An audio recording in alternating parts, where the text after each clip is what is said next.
Dad served 2 tours in Vietnam aboard the Intrepid. The Intrepid now is a museum up in New York City. I always thought I would be able to visit the Intrepid someday with my dad as a reference point to hear about the many Vietnam details that were never discussed. Here I am in front of the plane he flew, the A-4 Skyhawk.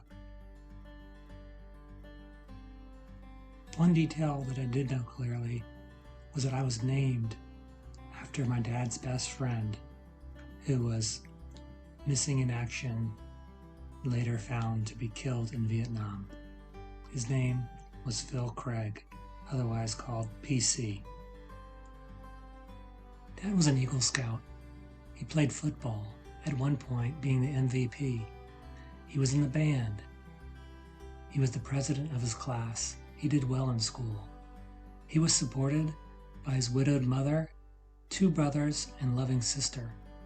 He would go on to take a naval ROTC scholarship at the University of Michigan.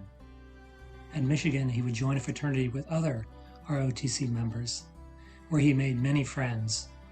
One in particular was Phil Craig.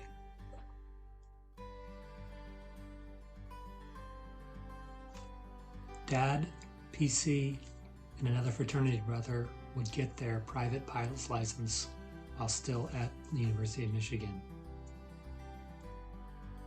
Dad and Phil would start flight school in January of 1964 in Pensacola, Florida. The next month in February, Dad would write home to his mother. Things were going well. They were going to go to Mardi Gras that weekend, about 200 miles away. And Phil and I have found a nursing school last weekend where we picked up a couple of dates. Now that we know where we can find some girls, it makes the weekends much more interesting.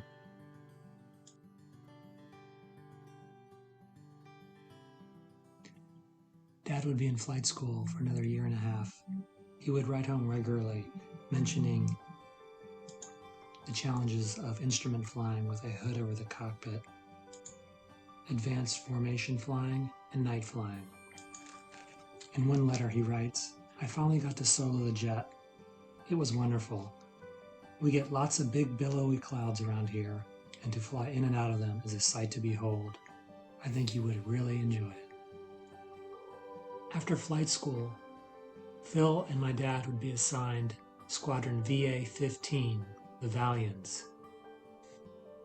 On August 26, 1965, my dad would write back to his mom, "The other day I flew quite a bit over Gainesville, and today I flew low over Lake City and picked out our old house. I identified it by the neighbor's swimming pool." Before heading out on their first cruise, Dad would meet my mom, but more on that story later. Dad would write home to his mother, "Phil and I have a room together, and it is a rather nice room as far as they go. We are fortunate to only have 2 people rather than the 3 or 4 of us, as in the case with most junior officers." The day before the Intrepid would leave on Dad's first deployment, he would write home, "Mother, when I left the other day, I felt the same as I did when I went away to school. I worried about it all weekend long. And when I said goodbye to you in Jacksonville, I knew I had to make it quick, or I might start to cry. This coming cruise is going to be quite an experience, I'm sure. I don't feel any fear yet, although I expect to when we arrive on the line."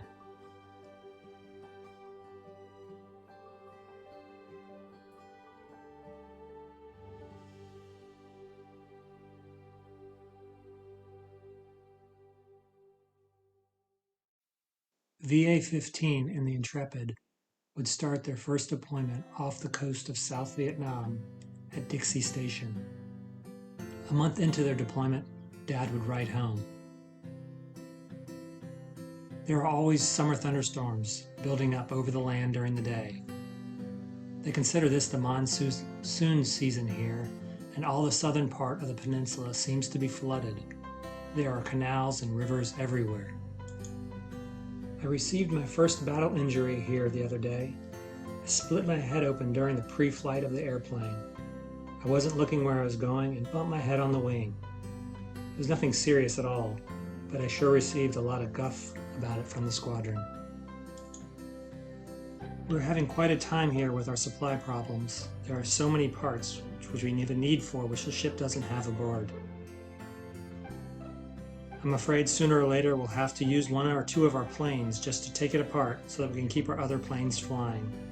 It seems ridiculous to me to have to resort to this, but I can't see how we can avoid it.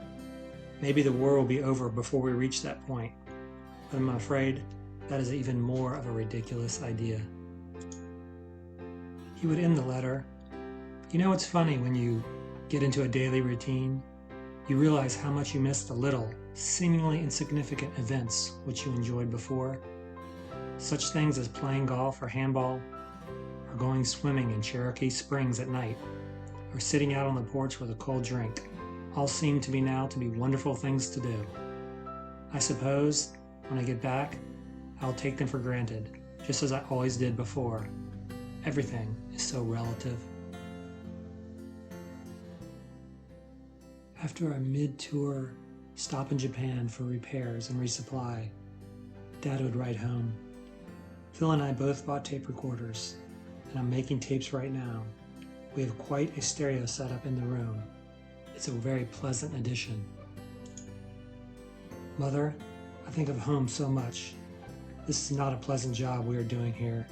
It's rather dirty work we are doing, but I only hope to God that the U.S. will stay here until the job is finished right. Being here has taught me many good things we have and how valuable they are to us. You just don't appreciate things until you no longer have them. July 15th, 1966. Dad writes, Mother, since we've been over here, I have come to feel that although we are fighting this war, we are still rather detached from it. Our planes are fast and lethal. When we strike a target, we attack fast and depart. The enemy in South Vietnam do not have many weapons which are very effective against us. It's very one-sided. We rarely ever see the death and destruction we may reap. The other day, the realism and ugliness of this whole affair was suddenly brought home to me. As we were making an attack against a designated target, I accidentally fired 2 rockets astray from my plane. I found out later the rockets went on to impact away from the target and kill a woman and injure another. It was such a tragic accident. Yet, this is a war, everyone says, and that kind of thing happens. I guess they do. Before, I was unable to comprehend the cruelness involved. Now it haunts me. I'll be so glad to be home and away from it all. Just 15 days later, Dad would write home again.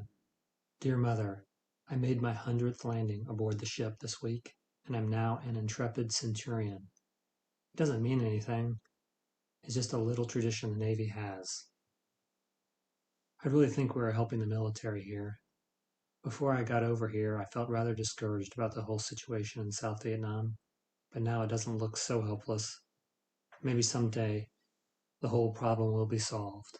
I hope so. A week later, another letter home to his mother. We've been hitting some bigger targets lately, and the flying has become correspondingly more dangerous. Day before yesterday, we hit a large oil storage area near the city of Vinh. I think we did a good deal of damage because there was lots of fire and smoke. We must have caught the VC napping because, luckily, we didn't receive any opposing anti-aircraft fire. Also yesterday, another pilot and I discovered 2 PT boats tied up along a riverbank. We destroyed one, but missed the other. We've been flying a very intense schedule, but everyone seems to be holding out quite well. We've become a close group and get along real well with each other. It's very fortunate because it could be so different. VA-15 and the Intrepid would be back to the States by Christmas of 1966. The pilots would have 6 months to resume their lives. Dad was eager to resume his courtship with Mom, but she had moved out to Las Vegas. He was lucky. The Navy was always looking for its pilots to give as much flight time as possible. He had access to A-4 planes to take across country on the weekends. His flight logs show 2 trips in February to go visit her. One of the trips, he didn't even spend the night. With all the cross-country visiting, they remarkably decided to get married, even knowing Dad would be back on his second cruise shortly. They got married in the spring of 1967.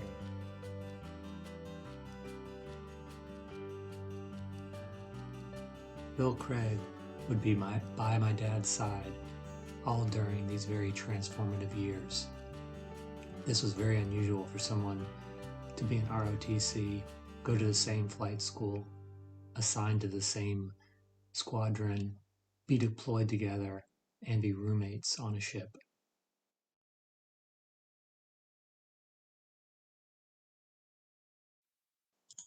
After a short but very eventful 6-month break between deployments, they'd be headed back to Vietnam. The ship would again make its long journey back to Vietnam through the Suez Canal, this time with much more tension in the Middle East.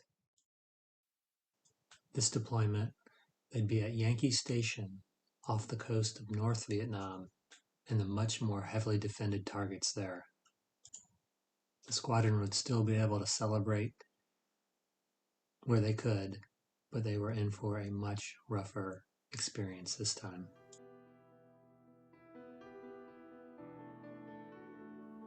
June 24th, 1967. Dad rides home.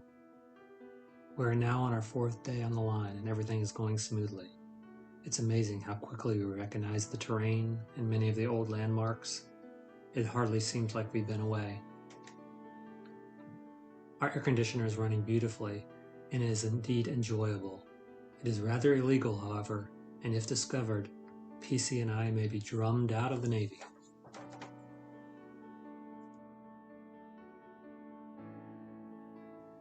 Dad would write home to his brother the following message.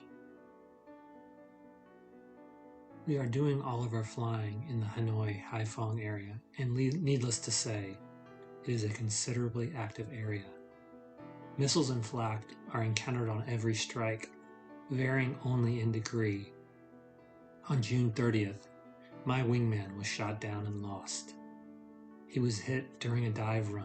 I was probably 500 feet from him at the time. He never recovered. It all seems pretty grim now, but I don't suppose it will go on forever. There must be light at the end of this tunnel somewhere.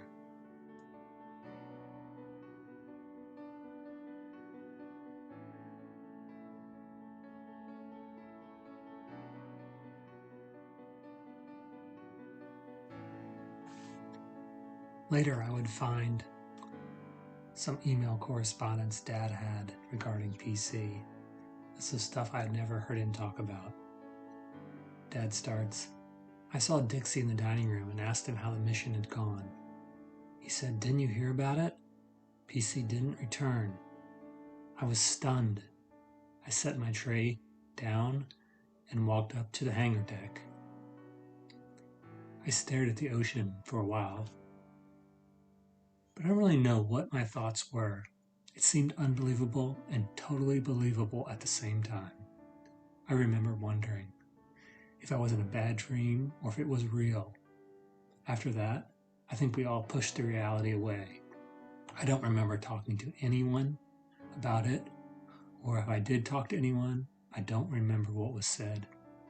When that line period was over and we were in Japan, I called his parents. I remember that was a very difficult phone conversation because they had so many questions and I had so few answers.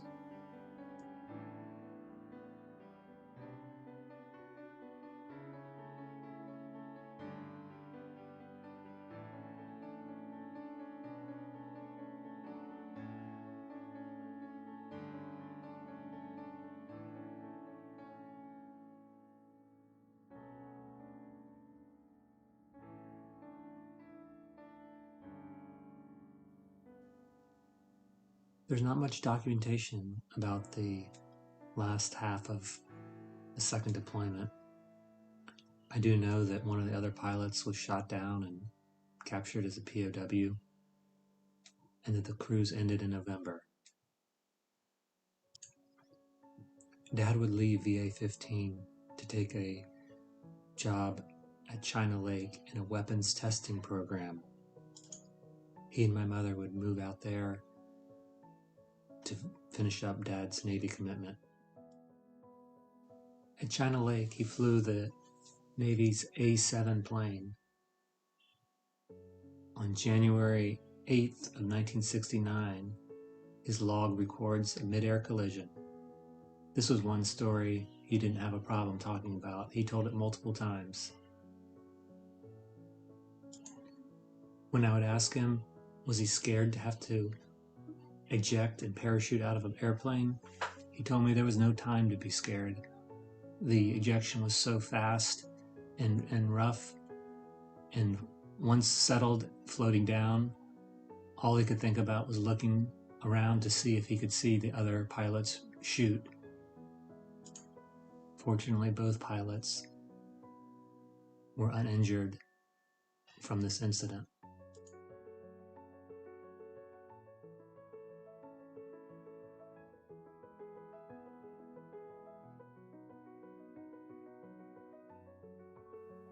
Dad would finish his commitment and go on to leave the Navy. He would have a wonderful 42-year marriage to my mother and have a career as a commercial airline pilot. Dad would have a difficult time over the many decades processing his experience from Vietnam. It's not all that surprising when you consider every July 4th he would have a reminder of that night returning to his junior officer's bunk room made for two, where there was an illegal air conditioner and a new stereo equipment purchased on break in Japan. But your best friend would never be there again with you. You wouldn't discuss this event with anybody at the time, probably even after, and you would resume your normal flight duties the next morning. Knowing of Dad's devastating loss of his best friend and other mental traumas experienced during wartime, which would have given him mild forms of PTSD over the decades, he wrote this letter in 1977. My thoughts often take me back to VA-15. It was such an intense experience for us all. Almost from the beginning, we formed into such a cohesive group. Off we went with a measure of concern and fear, but also with an awareness of the heroic possibilities.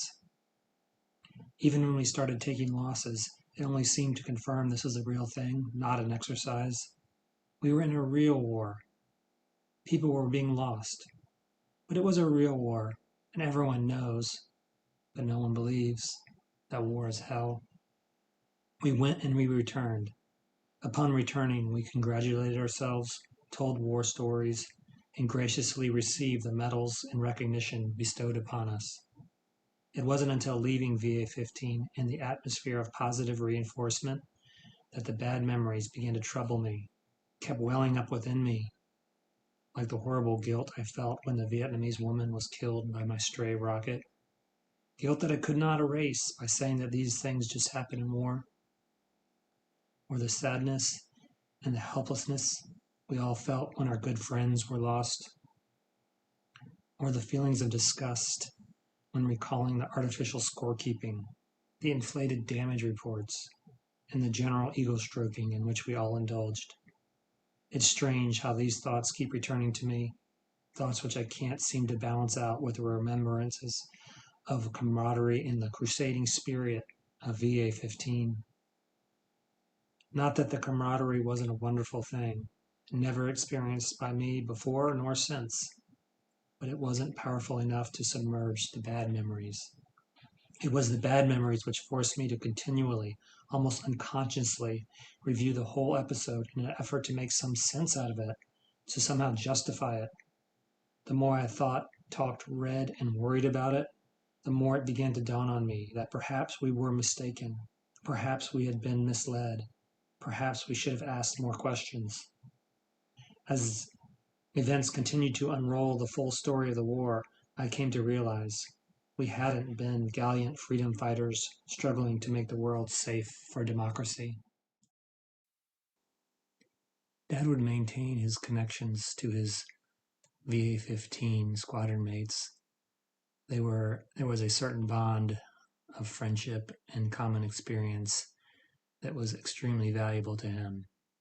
While Dad had a difficult time processing his experience from Vietnam, he counted on his bonds to his friends in VA-15 as a very important support system in his life. As far as I knew, Dad had never visited the Vietnam War Memorial. I was surprised to find out after his death that his friends in his squadron had taken him in the year before he died. I know he must have gone to that memorial reluctantly, but was glad to know that he had finally made the trip. Everyone knew Dad as a thoughtful, honorable, humble, productive, and involved family member, friend, and world citizen. It's hard to reconcile him living such a noble life, knowing that for decades he privately carried his wartime burdens and demons.